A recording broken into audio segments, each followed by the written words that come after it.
Hello, I'm Carly Krouse of the Indiana Gazette, and we're here with our first 2019 edition of our high school football preview. We're reporting this week from Memorial Field in Homer City, where the Wildcats will take on Purchase Line on Friday night. Well, the opening week of the high school football season certainly proved one thing. Some of the Heritage Conference teams can really put up the points. Ligonier Valley scored 67, Northern Cambria 43, and Marion Center and Salzburg engaged in a 41-34 thriller that the Stingers won by scoring late and holding on.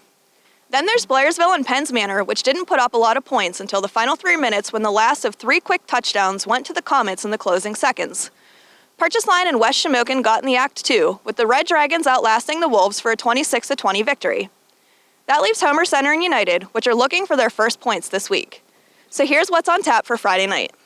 Ligonier Valley is rolling, as usual, and the stacked Rams cruise into Penns Manor for the Comets' home opener. They're coming off a 67-0 romp over Homer Center, in which they piled up nearly 600 yards of offense.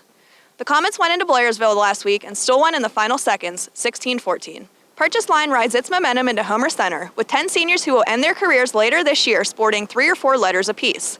That includes quarterback Jacob Barnett, who completed 11 of 13 passes last week.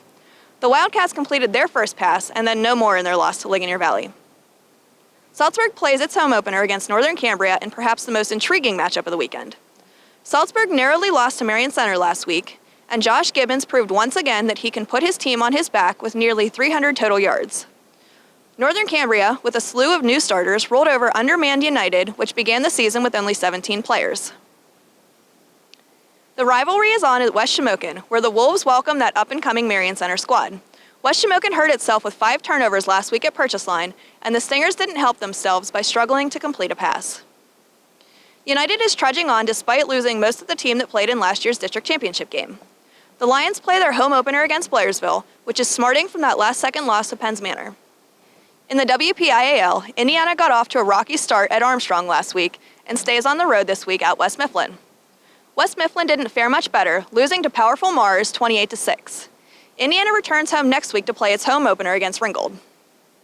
Apollo Ridge avenged last year's opening loss to Leechburg and looks to make it 2 in a row at home against Summit Academy. Summit Academy is coming off a 48-16 loss to Western Beaver.